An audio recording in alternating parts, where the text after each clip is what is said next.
Okay. So therefore, uh, so let me again. There was a network problem. So let me start it again. Digital modulation. So the definition of the modulation is as follows: you are having an information sequence 001101 and so on and so forth shown in the figure. Okay, and you are observing three waveforms below. So this the three waveforms which are shown below are the modulated waveform. First one is the amplitude modulated, second one is the phase, and third is the frequency. So how can you define the modulation? Based on the input signal or input information, the properties of the carriers are being varied. Over here, in the first case, amplitude is being varied. In the second phase, in the second stage, phase of the carrier is being varied. In the third, the frequency of carrier is being varied. This is the standard definition of modulation, which all of you have learned. So there is another interpretation of modulation. So modulation means one thing is, yes, varying the property of the carrier. As a result, the given as a result, what is going to happen? You are having these type of waveforms. This is information is digital, therefore the modulation would be called as digital modulation. So now another method is, just observe over here. Whenever you take the amplitude wave modulated waveform only.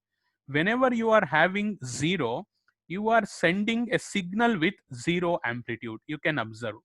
So whenever the amplitude is 1, you are sending a signal with some considerable amplitude. So again 0, you are sending 0 volts signal.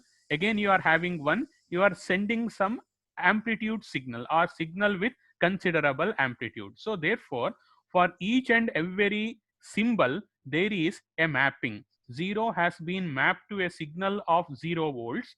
1 has been mapped to a signal, a sinusoidal signal of amplitude A.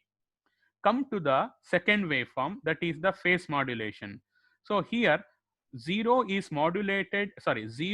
mapped to a waveform or a signal with some phase. Let us assume that phase of this signal is 0. 1, it is assigned with another signal of different phase. There is a phase change you can observe. Consider this part and this much part. So there is a phase change. So in this words, consider the third waveform.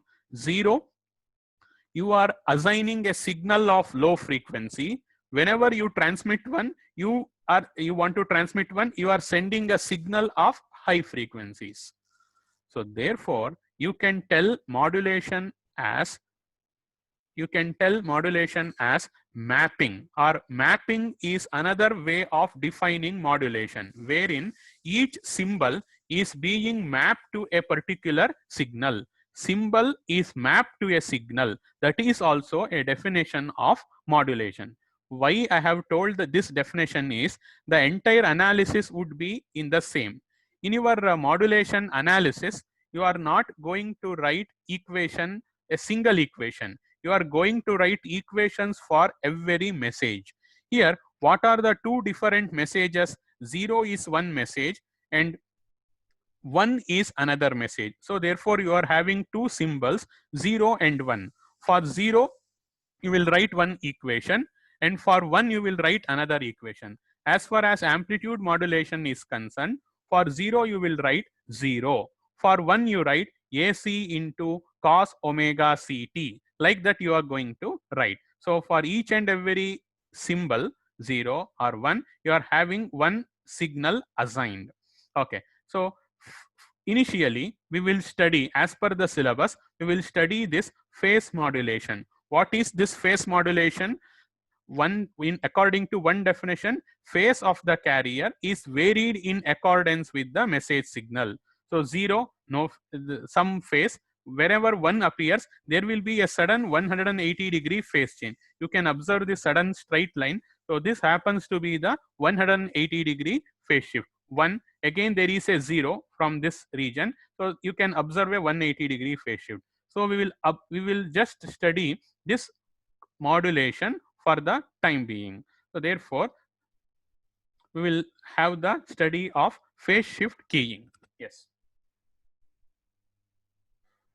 So yes, the binary phase shift keying. Why we are calling it as binary phase shift keying means here you are using two symbols, that is 1 and 0. If you are using four symbols, okay, 1, 2, 3, 4, then it is called as 4 array phase shift keying. Okay.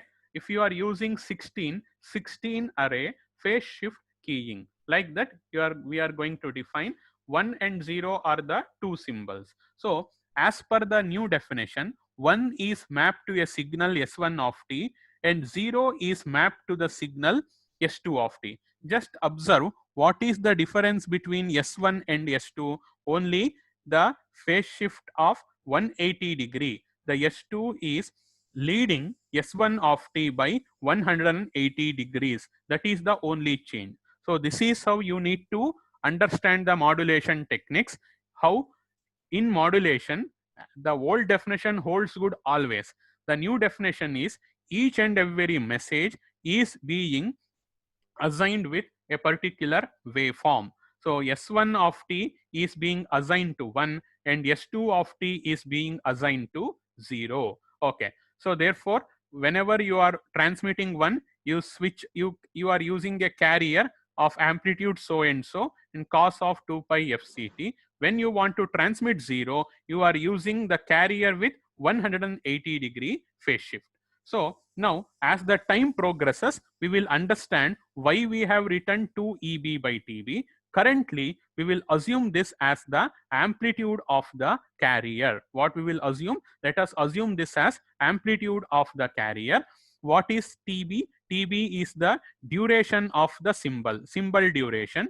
Here, since bit and symbol are same, therefore it is written as TB. EB is nothing but the energy per bit. What is the actual energy in a particular bit, or that 1 and 0 that has been shown. We will just see how to evaluate EB and TB later. Currently, you will assume this as some amplitude. Okay. Now, you are with two equations or two waveforms S1 of t and S2 of t, which are related to 1 and 0 respectively. Then now just let me browse through the slides. Whatever we are supposed to understand, we need to have a geometrical representation. What do you mean by geometrical representation? Any signal S1, X, whatever it may be, it should be represented as a point. That is what we are going to analyze. In this way, we are going to analyze the modulation techniques. So therefore, you are supposed to convert the signals into a point. So what is the essential procedure? You try to recall what you have learned. So first, you are supposed to